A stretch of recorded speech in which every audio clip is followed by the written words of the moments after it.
Hello, everyone. Welcome. We'll get started in just a few seconds, letting everybody come in.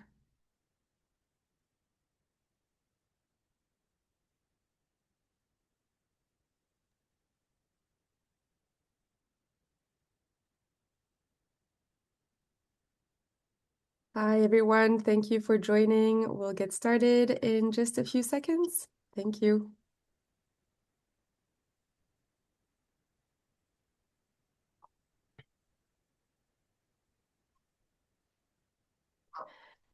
Great. So, hi, everyone. My name is Alize, and I will be today's webinar operator. Welcome to today's webinar by Migraine Lab titled How Biobanks and Laboratories Can Lead the Way to a More Sustainable Future, presented by Christina Grieve-Wilson.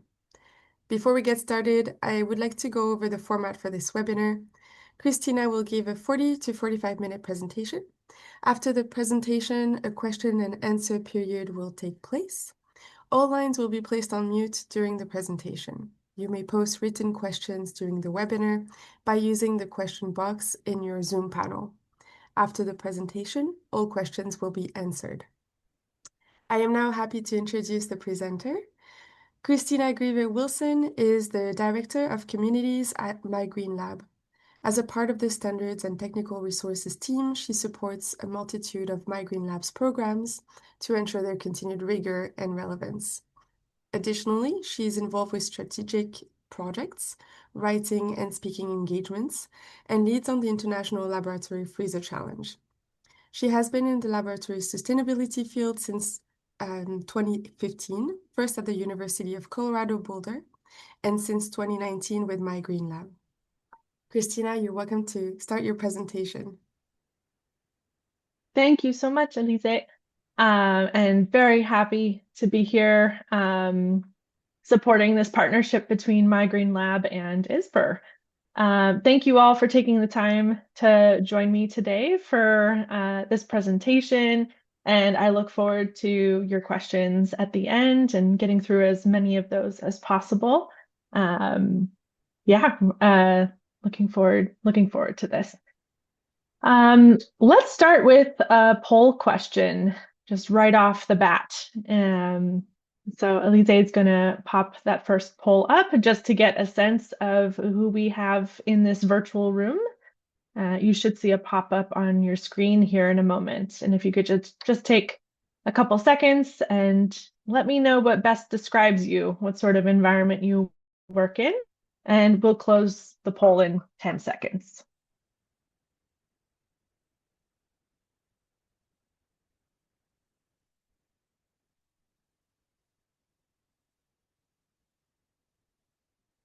All right. Enter your answer if you haven't already. And let's close the poll and see who we have on the call.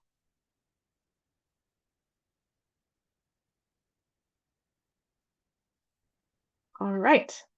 As expected with the ISBR audience, 81% of you work in a biobank, biorepository, or core facility, 8% work in a lab other than a biorepository, and 10% don't work in any sort of lab. Okay, thank you so much.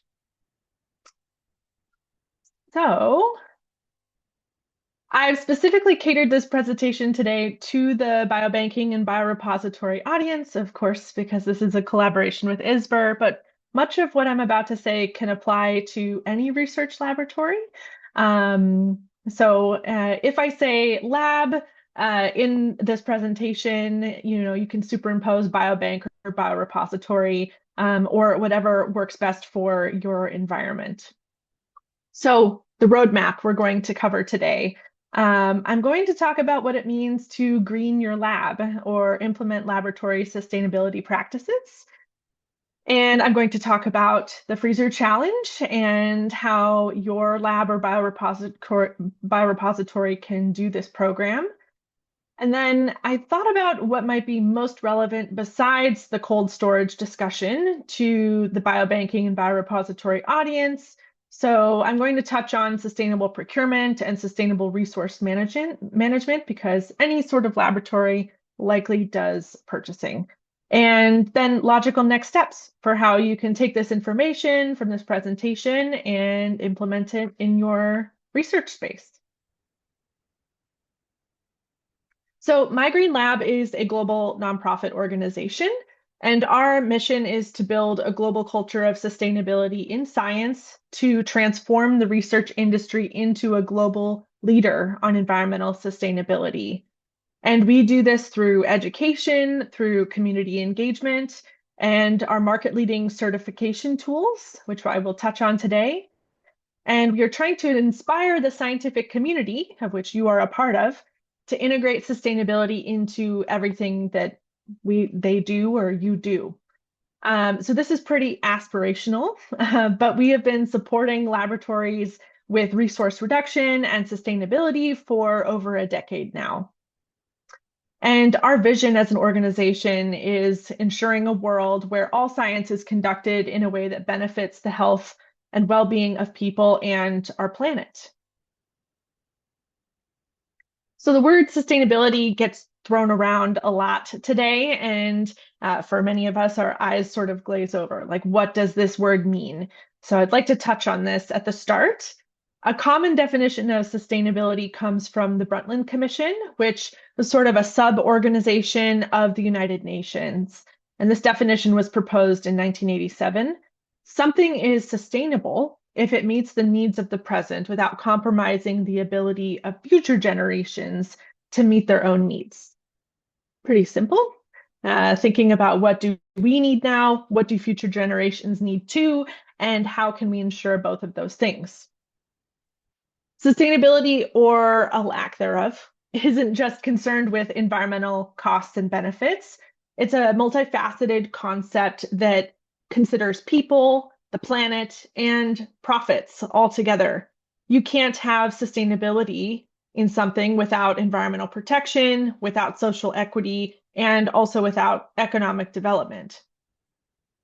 It's no surprise that we at My Green Lab, along with other organizations, believe that science can actually and must be a part of a sustainable future.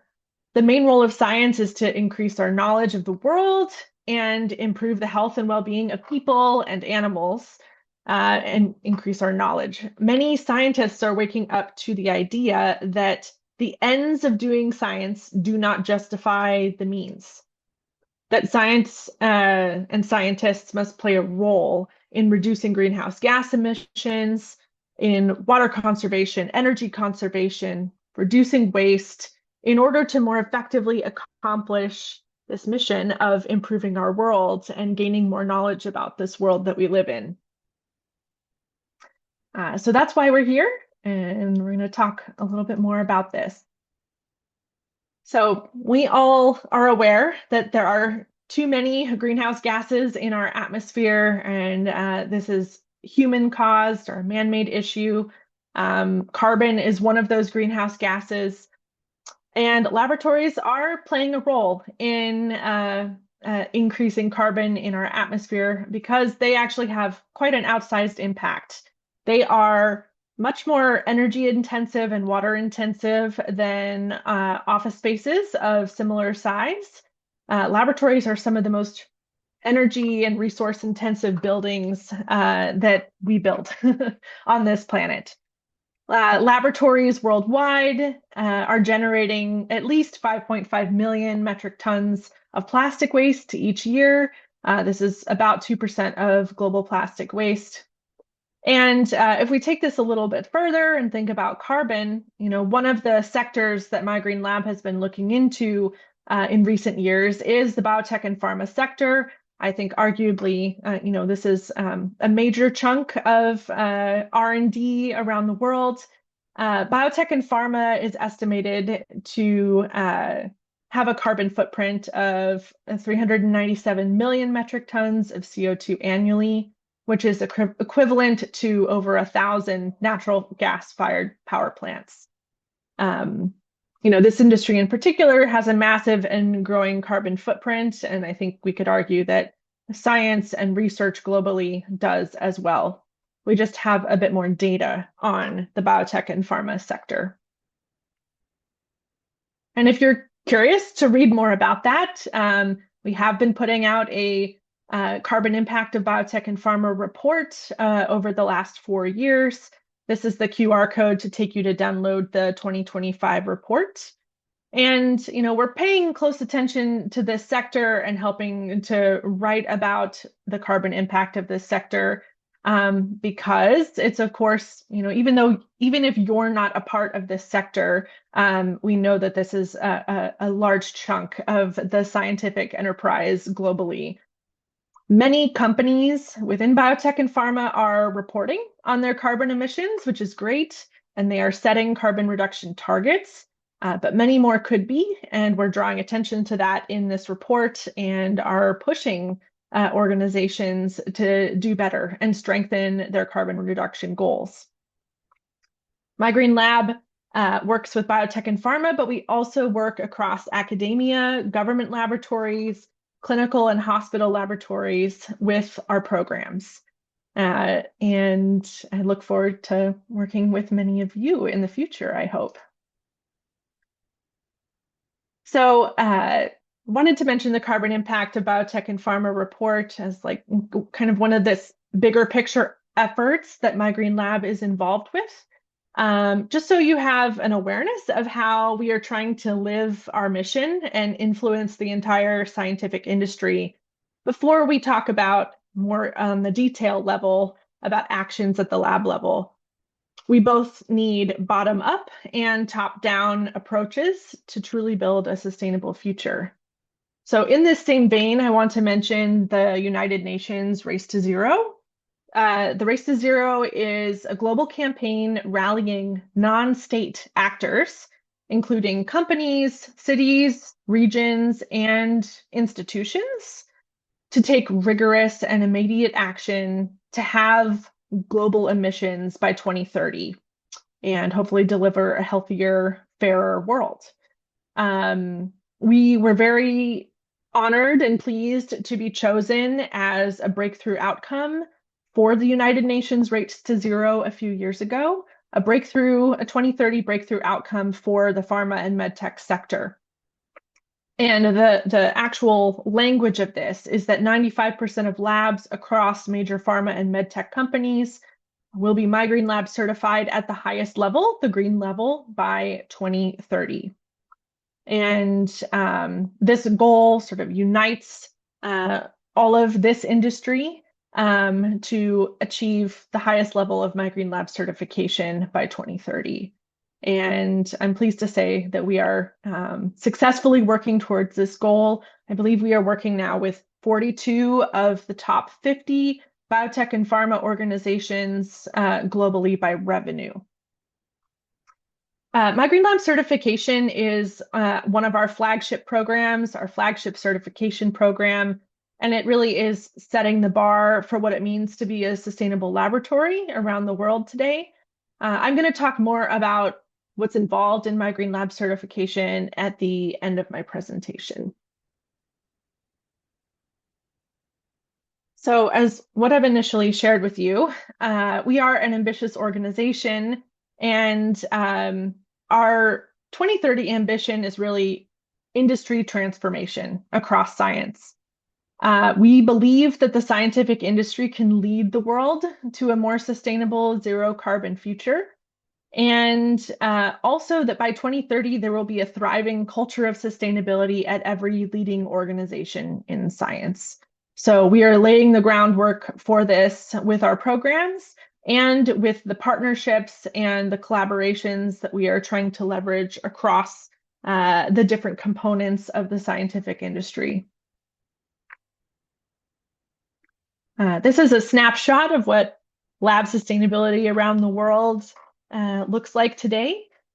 We are doing our best to engage thousands of labs, scientists, and organizations through many of our programs. This map shows where labs are working on My Green Lab certification today, where our Freezer Challenge participants are, and where our My Green Lab ambassadors are.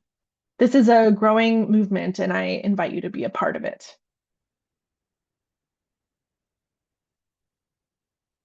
So we've touched on what sustainability is. Let's now get into it in the laboratory. My Green Lab was founded on a principle of asking the question, why? Why do we do things this way? Why do I behave this way? And critically, what could I be doing differently? Our founder, Alison Paradise, started asking this question of herself in the course of her research career, which led to her leaving research and starting My Green Lab. We had our start with helping scientists and technicians pause and ask why and help empower them to find solutions to the vast resource consumption of the laboratories that they work in. So if you are a scientist or a technician yourself, and you've been in the industry for more than a couple of years, you will have likely seen firsthand how research practices evolve by asking why, what if, how might I do something differently? Scientists can play an active role in optimizing their lab practices for greater resource efficiency and greater sustainability. We don't need to keep doing things the way they've always been done. We can evolve too. When we talk about greening a research lab, this is also a multifaceted concept like sustainability. Um, these are some of the areas where a lab could work on changing and evolving and becoming more efficient. And of course, not all of these apply to every laboratory. Greening your lab should focus on the areas where your lab can have the most impact and the areas that are most relevant. I would argue that some of these topics can apply to every single laboratory or biorepository. Things like sustainability culture, infrastructure energy, which is thinking about the building in which you work, and also likely purchasing. I think most labs do some procurement to some degree. All of these listed here happen to be the possible topic areas included in my Green Lab certification. And again, I'll touch on that at the end of this presentation. But as we move forward, we're going to talk about cold storage and procurement and resource management today. But there are many other areas with which you can delve into sustainability for your lab team. Just an important note before we go any further. Embracing sustainability in your lab should never negatively impact your science or processes. If what you're trying to implement does negatively impact your processes, it's not sustainable. So you need to find solutions that work for yourself and your lab team. And we at My Green Lab have many ideas for how to do that. But everything can be catered to work best in your lab environment. So remember this, that sustainability should never negatively impact your science or processes. So let's talk a little bit about cold storage. The vast majority of us here today work in biobanks and biorepositories or core facilities that do that sort of work. Cold storage means, refrigerators, freezers, liquid nitrogen storage, cold rooms, robotic systems, anything like that. And these units are numerous, energy consumptive, and they are on 24 hours a day, 7 days a week for years and years until there's an issue. So in particular, freezers. There are many, many -20 and ultra low temperature freezers, liquid nitrogen storage, and very cold mechanical storage units squirreled away in labs and buildings all over the world. These are, in general, very energy consumptive units, although this has been getting better in recent years. They can drive the heating and ventilation needs of a laboratory building.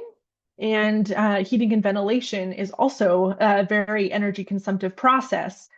So that's kind of a feedback loop. They store millions of dollars worth of samples, of course, and they can be overlooked until there's trouble. Although likely I'm speaking to an audience today where that's less of an issue.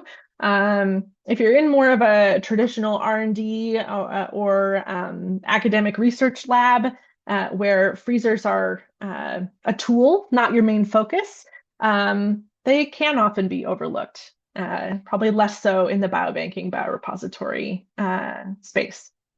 Can we please launch the second poll?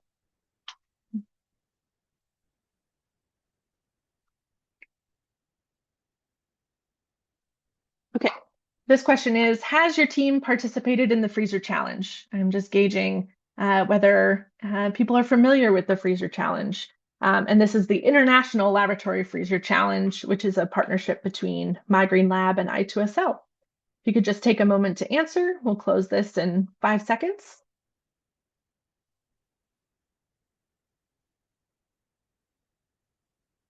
All right, let's close it down, see what we got.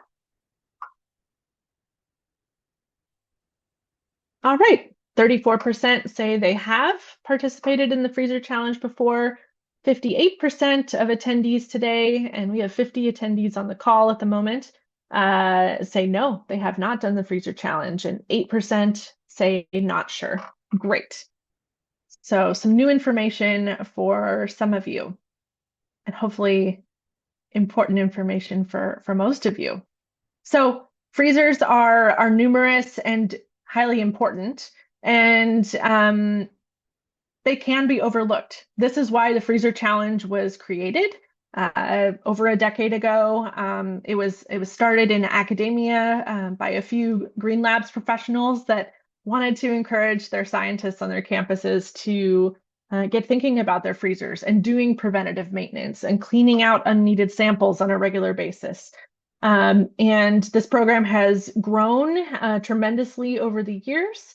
So this is an international competition that runs every year.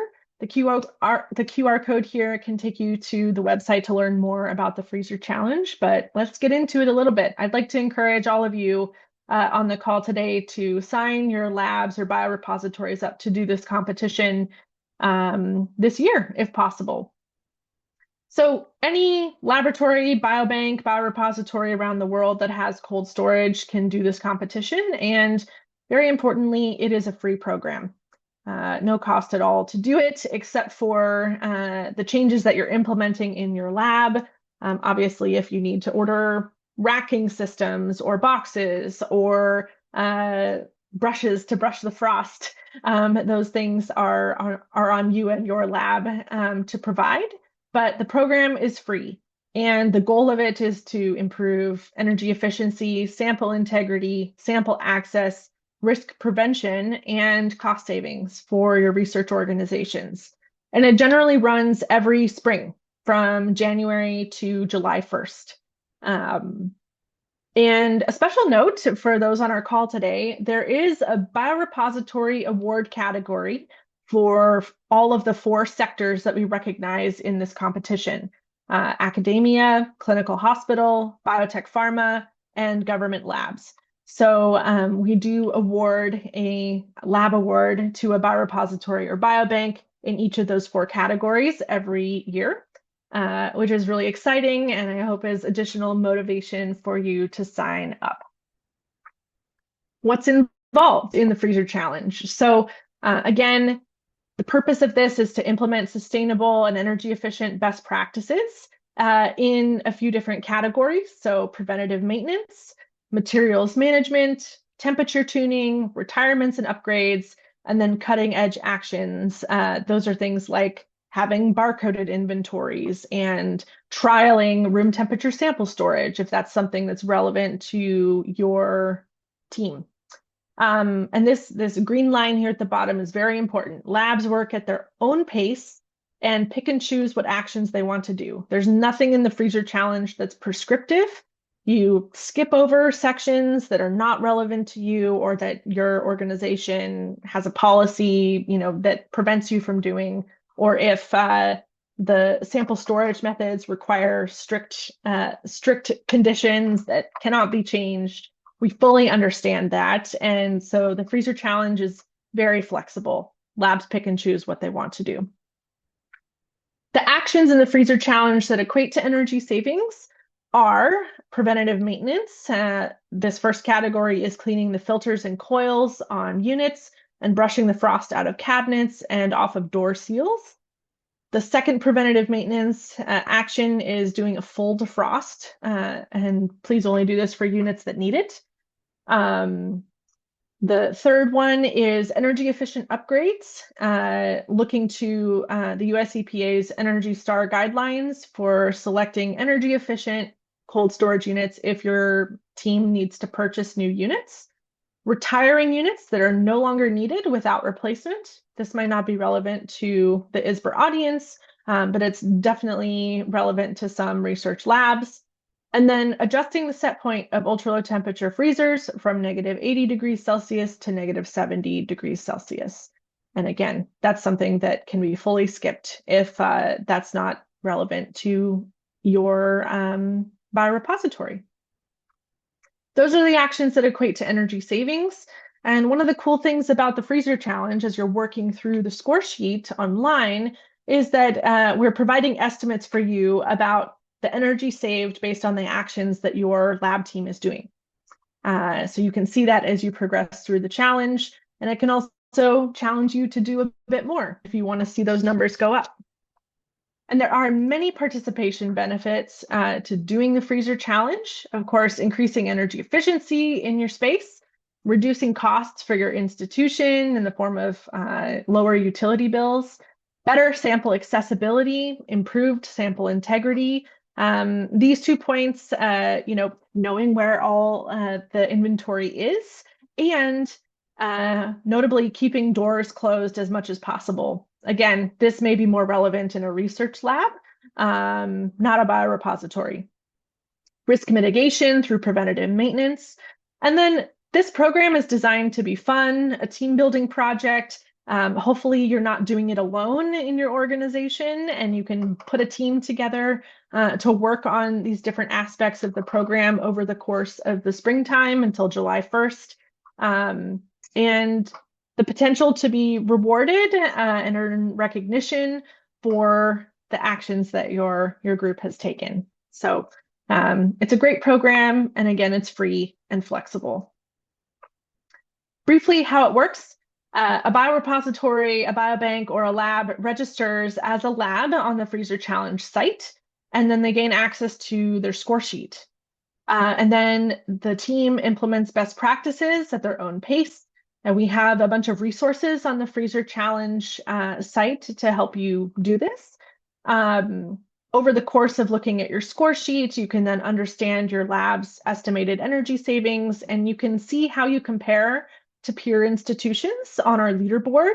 Everyone is anonymous on the leaderboard, but you can see where you stand up against other organizations within your sector. So if you're in academia, you can see that. You can also see where your lab stacks up. There's a leaderboard for labs and a leaderboard for organizations. The more labs at an organization that do the freezer challenge, their score is aggregated, and that rolls up into the organization's overall score. Groups do as much as they can before July 1st, and then we award top labs and organizations certificates and plaques, and recognize those winners at a virtual award ceremony. And top organization winners go to the I2SL conference, which is in Boston this year, to receive their plaques in person. And we had over 3,700 labs do the freezer challenge last year, and we're looking to grow this even more this year. Cumulative energy saved last year was 31.6 million kilowatt hours over the course of 2025. And you can see here the general breakdown of who's participating. So, quick tip, if you are a biorepository or biobank in the hospital, clinical, other, or government category, you have a smaller pool of competitors at the moment, and we're hoping to boost that and grow that. But right now, it's a pretty even split between academic and biotech and pharma labs that participate. And we had 286 different research organizations and companies do the program last year, and over 36 countries involved as well. Really exciting stuff. So that's the freezer challenge. I encourage you to sign up and participate. Now I'm going to switch gears and talk a little bit about procurement for laboratories. Procurement refers to all steps involved in the process of ordering goods and services, from how these items are sourced, transported, received, and recorded. And I assume that most laboratories, biorepositories even, do some level of procurement, whether it's single-use plastics, boxes, racks, reagents, pipettes, gloves, all of those sorts of things, PPE. So procurement touches all of us. And this is a very important topic when we're thinking about sustainability in research labs. So if we think about the life cycle of lab materials, there's procurement, which is upstream of your lab, choices that are made before those materials reach your lab.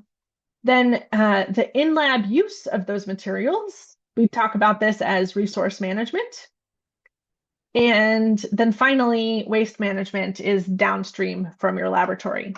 So I just want to clarify this process, and we're going to talk a bit about procurement now.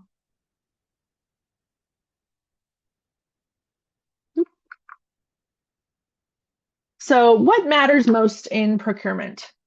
For some labs, the main purpose, or the main focus of procurement comes down to the purchase price and the shipping costs. This is more of a traditional view of what matters most when you buy something. And I would argue it is just the tip of the iceberg. When we think about more sustainable procurement, we're trying to get labs and organizations to think below the surface about the true cost of an item. And different features that can impact the true cost of something. It can be the energy and water consumed by a piece of equipment you're buying, whether secondary consumable materials are required, whether maintenance is required for this unit, whether your lab has to pay for that maintenance, whether there's a service contract that lasts for 10 or 15 years, as well as the cost of disposal and the environmental impact of what you're purchasing. Will this item that you're buying last your biobank 5 years, 10 years, 20 years? Is it built to last, or is it built to be replaced? And you can think about this iceberg analogy for anything that you're purchasing, whether it's equipment, supplies, or chemicals and reagents. Of course, upfront cost is a very important factor when considering purchasing new items for your lab, but I definitely encourage you to think more broadly about procurement too, and factor in other aspects of this lifetime cost when you're deciding what to buy for your lab team. Let's launch the third poll now, Elise.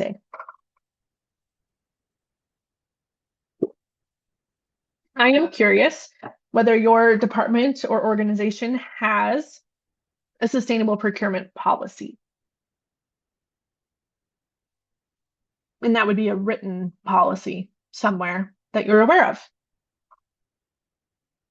You could just take a moment to vote. We'll close this in 5 seconds.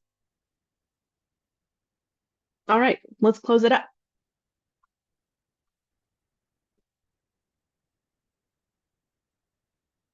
All right. So 23% say yes, my department or organization has a sustainable procurement policy. 45% say no, and 32% are not sure. All right. And thank you very much. Thank you very much for responding to that poll. Of course, not all of you might be involved in procurement for your biobank or biorepository. And usually with a procurement team on this. So that'd be a good thing to ask, whether there is a sustainable procurement policy for your organization. And if there isn't, maybe there are some tips that I'm about to share with you that could be taken back to your team. So let's talk a little bit about sustainable procurement strategies. One thing that you can do is look to third-party verified sustainability data to compare across products that you're interested in purchasing.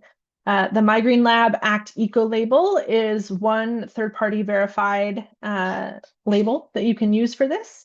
The Energy Star website is also third-party audited. And there are other sorts of labels as well. Do dig into sustainability labels you're using, though, to make sure that they are third-party verified.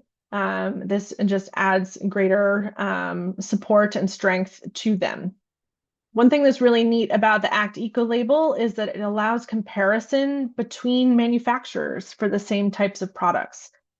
Because we are working with many manufacturers to get this label, you can then compare apples to apples.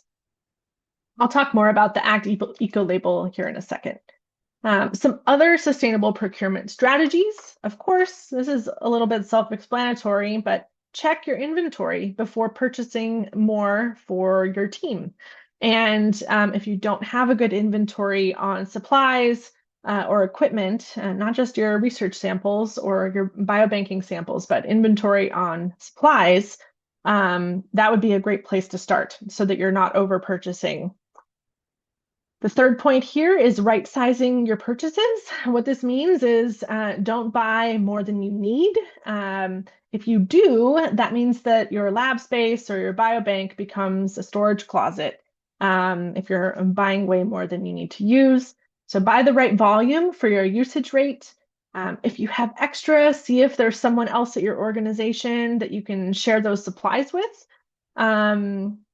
So that's right sizing your purchases. The fourth point here is using supply centers and stock rooms that are at your organization when available. These sorts of assets are being set up at some research institutions now, and they eliminate the need for more trucks delivering more boxes to your institution on an on-demand basis. If there are reagents that you can tell your organization to stock in these sort of supply centers or have in a stock room, then they're purchased in bulk and held on site, and then you're reducing the impact from transit and shipping. And then consolidate your orders from the same company. This requires a bit of coordination among the lab team, but it can be really impactful. Maybe you have a goal of ordering from the same company just once a week, or maybe you can get to every 2 weeks so that same company is not arriving at your institution every day, for example. So a little bit more about the ACT Eco label if you haven't heard about it. The ACT label gets its name from ACT standing for accountability, consistency, and transparency. This is how we at My Green Lab are pressuring the manufacturers of laboratory products to reduce the environmental impact of their products and be more transparent about that environmental impact for you all that are purchasing this material. And if you are not the one purchasing, perhaps you could share this information with the purchasing department at your organization. Through the ACT label, we're helping labs reduce the environmental impact of procurement. There are different classifications or seals that are awarded for products that earn the ACT label, from bronze at the lowest level up to the green, which is the top recognition. And products have to go through an audit process every couple of years. So it is possible for a product to improve or get worse in terms of its ACT label score over time. And these are the sorts of things that can be ACT labeled: equipment, reagents and kits, consumable supplies like your plastics, PPE, and chemicals and reagents. So this is what the ACT Eco label looks like. It's sort of like a nutrition label for lab products. And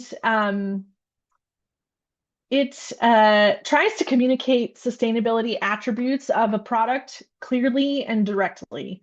And it's, again, standardized for all manufacturers of lab products, allowing for comparison between manufacturers and in product categories. It's third-party verified by an external auditor called Verico. And it was developed in collaboration with manufacturers, pharma companies, academic institutions to balance both the customer need and the need of labs with industry needs.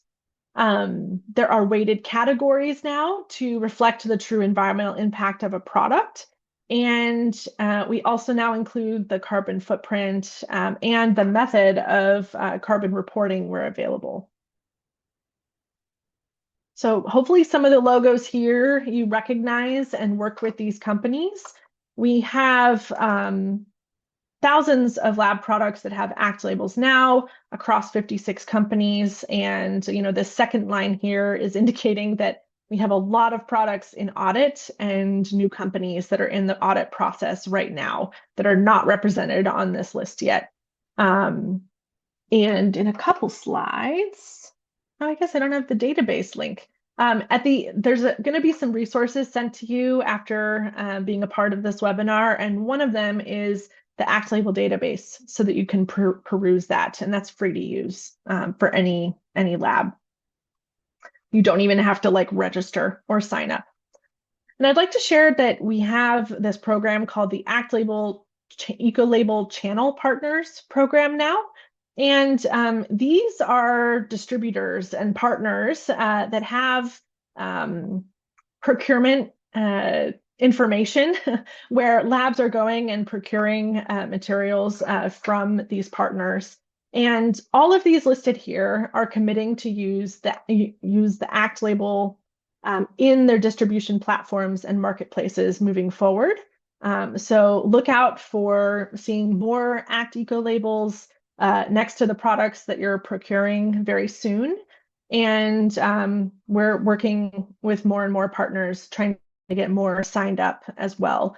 The goal of this is to move away from each organization having their own sustainability symbol or green leaf program and unify across the scientific industry on using the ACT eco label. So in summary for this topic, procurement is crucial for reducing carbon emissions in science. And this is an example from AstraZeneca, a large pharma organization. They estimate that 97% of their carbon emissions as an organization comes from scope 3 emissions. And this point here, 73.9% of those scope 3 emissions, carbon emissions, are from their purchased goods and services. So for AstraZeneca, procurement is very critical. And this same story is true across the biotech and pharma sector. This graph here is from that carbon impact of biotech and pharma report, where 40 to 53% of the organizations represented in the report, 40 to 53% of their scope 3 emissions is coming from their purchased goods and services. We don't have great information for the scope 3 data on academia and healthcare yet, but it's very likely that in line with this, the purchase of goods and services, procurement, is also a significant driver of carbon emissions at your organization. So the takeaway here is that procurement is very important for this, for reducing the environmental impact of your labs. So one of the last things I'm going to touch on is laboratory resource management. Again, this is not upstream from the lab, but in the lab choices that you are making. We all have inventory to manage in our lab spaces. So let's talk a little bit about sustainable resource management. It's important to make sure that once you bring materials in, that they are used efficiently and discarded correctly. Having an accurate inventory is going to impact your purchasing as well. So this is all tied together. Some quick sustainable resource management strategies are, again, having that accurate inventory. Make note of when you receive shipments of supplies or samples, where they are located. double check your inventory before purchasing more. First in, first out, this concept refers to using materials that were purchased first, so that they don't expire before you're using what's next. And this way, you hopefully use things before they expire and use them in order they were received. And also sharing materials between lab teams, if possible, or just within your lab team. Don't order a central supply for multiple people. Order in bulk a central supply and then add aliquot out from that. And again, this is, pretty logical and also probably beneficial from a financial perspective. And then if there are items that are sitting in your biobank, biorepository that are no longer needed, think about whether there are others at your organization could benefit from those. And hopefully that will, that idea will start to cross-pollinate across departments and labs within your organization, so that you can all benefit from what's no longer used in your spaces, if there's still useful life for that at your organization. All right, next steps here. Interrogate your behaviors in your biobank, biorepository, or lab. Think about why you do the things you do and consider whether things could be done slightly differently.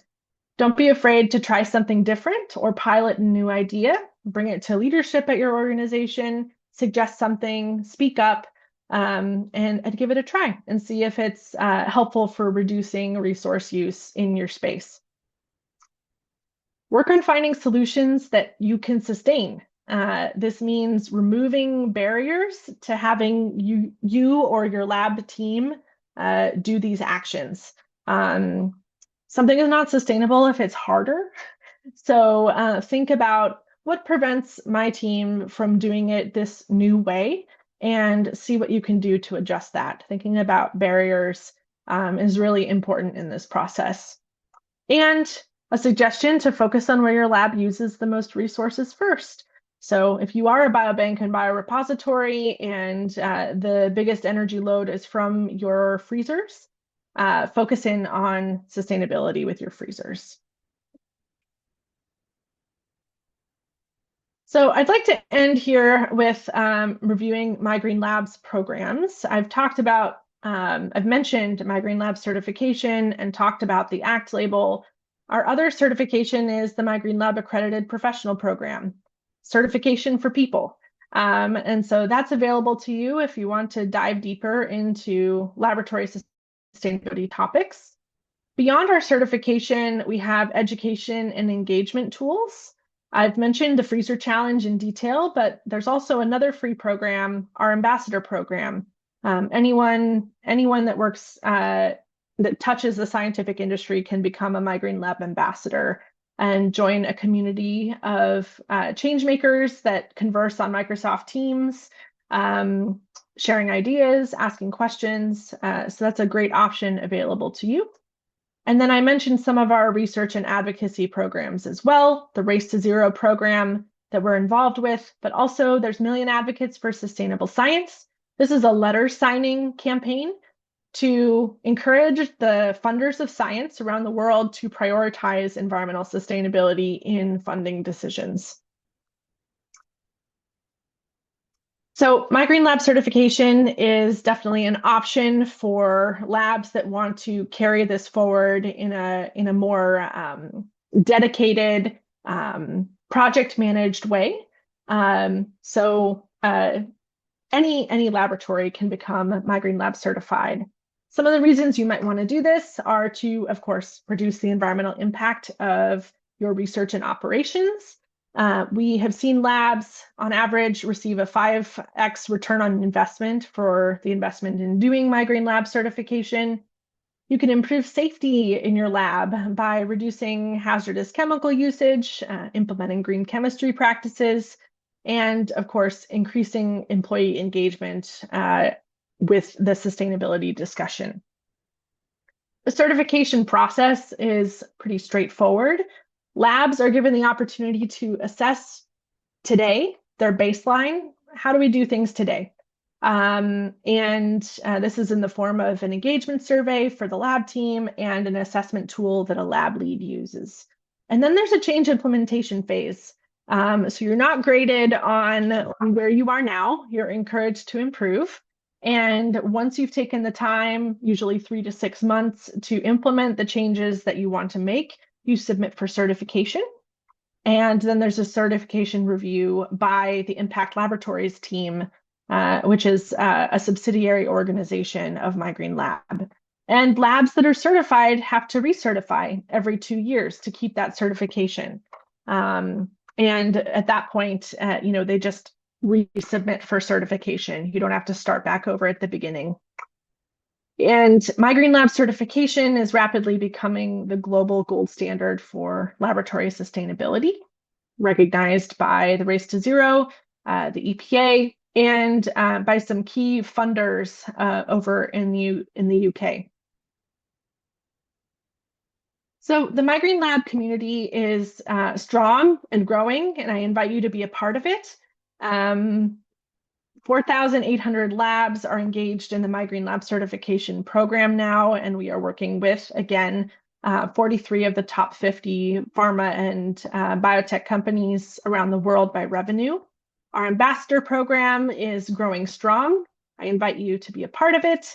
And our Act Eco-Label program is already working with more than 75 manufacturers that are working on getting their products certified to allow for greater transparency of what they're producing and selling to you. We are helping thousands of labs around the world ask, why do we do things this way, and can we do it slightly differently?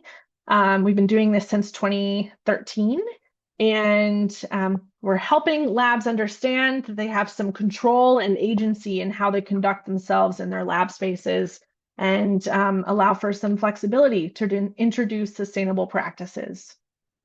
At the same time, we are trying to leverage and share our programs to motivate sustainable changes at some of the largest organizations in the world, both through My Green Lab certification, through procurement with the ACT label. And we also have free programs and resources so that anyone can get started with their sustainability journey and making their laboratory space greener. Those free programs are the Ambassador Program and the Freezer Challenge. So it starts with you. I encourage you to interrogate your lab's processes and find the low-hanging fruit of sustainability to pluck. Please do the Freezer Challenge if that calls to you. And you can also sign up for the My Green Lab newsletter if you want to stay up to date on what's changing in the laboratory sustainability space, what manufacturers are getting ACT labels that you might not be aware of, and events and other opportunities. There's this growing community of people that care about sustainability in labs that you can be a part of. You are definitely not alone in this endeavor and this drive to become a more sustainable biorepository and biobank. My Green Lab is partially funded by sponsorship, and we are very grateful to all of our sponsors for making the work we do possible. And I will end with this thought. Never doubt that a small group of thoughtful, committed citizens can change the world. Indeed, it's the only thing that ever has. Margaret Mead. And again, that QR code for joining the Freezer Challenge or reading more about it. And I'm happy to take questions at this time. My email is here if you want to follow up after the webinar. And thank you all so much for listening in. Thank you, Christina, for this very interesting presentation. So that concludes the presentation segment of the webinar. As a reminder, you may post written questions by using the question box located in your Zoom panel. I see a couple of questions coming in. So Anna says, thank you for a very interesting talk. I would like to know more about adjusting the freezer's set point from -80 degrees Celsius to -70 degrees Celsius, because I believe that this is not consensual. I have heard that this is not advisable for sample stability due to the freezer's temperature range. Mm. Well, it's definitely possible and, fine for ultra low temperature freezers to have their set point changed. The the deciding factor is it suitable for the samples, of course. Um, there are several groups around the world that have tried to do longitudinal studies of measuring sample stability over months and years. And we're on the brink of having some of those published. Those are not done by My Green Lab, but we do on the Freezer Challenge website have resources about setting ultra lows to -70 instead of -80. And we also have a database of where scientists have listed the types of samples they've been storing at -70, some for 15 years. So that's available on the Freezer Challenge website. Elise, I did not include that in the resource links to send out Mhm. after this webinar, but I can get that to you right after. We can add that to the list if that's possible, so that people can know where that resource is and take a look at it. Um, Certainly, if there are concerns, like the storage of your samples is very important. What I'm trying to say is that there are labs around the world, like thousands of labs storing materials at -70 now. It's about a 30% energy savings for most ultra low temperature freezers to have that set point change to 10 degrees warmer. But we understand that it's not possible for especially all biobanks or biorepositories because of the terms with which you're storing samples, whether it's research requirements, policies that you have. And so that's why the freezer challenge is flexible. We're not asking anyone to do that set point change unless you want to. But there are many, many organizations and labs that are safely storing samples at -70. And another aspect of the freezer challenge, maybe again, not super relevant to biorepositories, but we find that many people are storing samples at -80 that could actually be safely stored at -20. And those units consume far, far less energy than ultra lows. So another piece of the freezer challenge is making sure people are storing their materials at the appropriate temperature. Select the right type of freezer. Colder is not necessarily better from an Okay. energy perspective. And also from a procurement perspective, those units are much more expensive than -20 units. Mm, very good. Do you know if there is any standard template of sustainability plan for a biobank? A standard template. Um, Not specifically for biobanks. I would say doing something like the Freezer Challenge or My Green Lab certification will help you. My Green Lab certification would help you touch on all aspects of your biobank. There's perhaps some topics that are not relevant to you. And My Green Lab certification is becoming the gold standard for what it means to be a sustainable lab around the world. Um, there are also other like certification tools. Some organizations that have an in-house Green Labs program. What I mean by that is a person at your organization that's in a paid position to help laboratories be more sustainable. These types of programs are cropping up around the world at companies, also academic institutions. And some of those are creating, basically guides, like what does it mean to be a green lab here at Johns Hopkins, or what does it mean to be a green lab at King's College London. And so if your organization has a resource like that, please take advantage of it. That would be more specifically, initiatives that are available to you at your organization that the Green Labs program is sort of providing to you. But organizations that don't have an in-house Green Labs program, anyone on site can certainly take advantage of My Green Lab certification to kind of get at that. Sounds good. We've got two more questions. One of the challenges in the Global South is delays in procurement processes, and this is in the long run affecting sustainability. What is your take on this? What was the last part of that, Elise? That in the long run, it affects sustainability, the delays in procurement processes. And so what is your take on it? What are your thoughts? Mm. Well, I get how that would certainly impact your work and be, absolutely not ideal. Um, that's an interesting question, and I'm not quite sure how to approach it. I can follow up with that person and do some thinking on it, if that's okay. Yeah, sounds good. And finally, are there any websites with examples for how a green lab or biobank might look like, specifically forms, SOPs, templates, etc.? Hmm.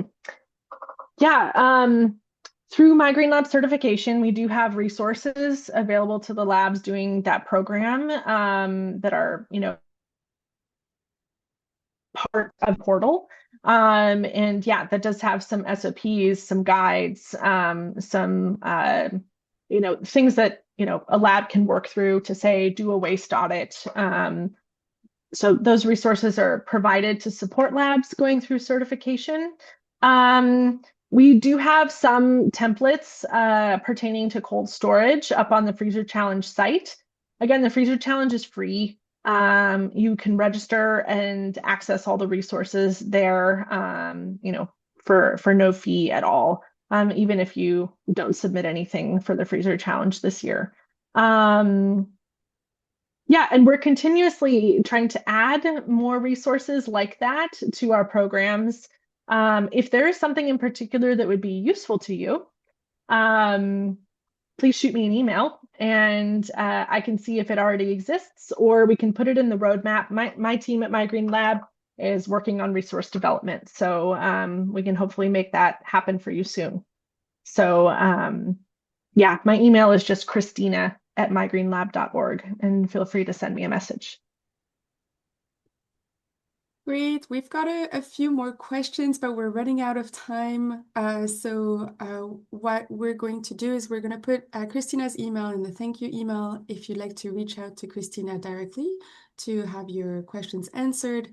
That's great. Otherwise, there will be full resource lists provided to you also in the thank you email.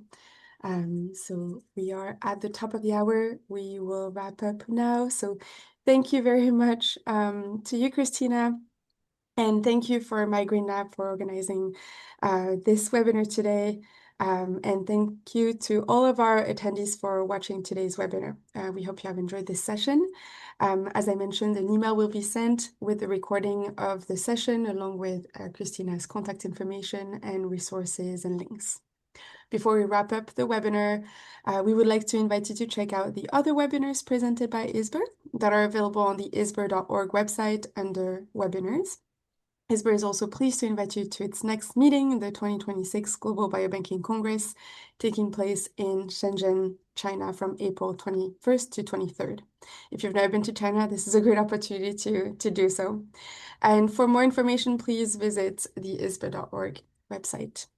We look forward to you joining us at these future events, and thank you very much again. This concludes the webinar. Goodbye, everyone.